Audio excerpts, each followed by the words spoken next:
Hi guys, in today's video I'm going to show you how you can create new Discord account. So first step you need to do is to open Play Store and search for the Discord.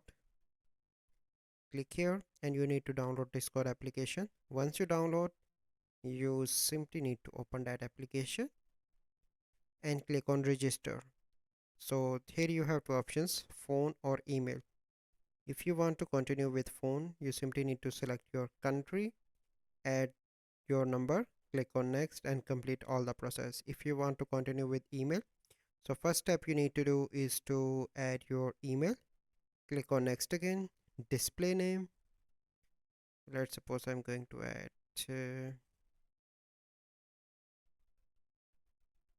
click on next again, add password, click on next, and after that your registration is complete. So this is the process. I hope you like this video. Make sure you subscribe to our YouTube channel. Thank you.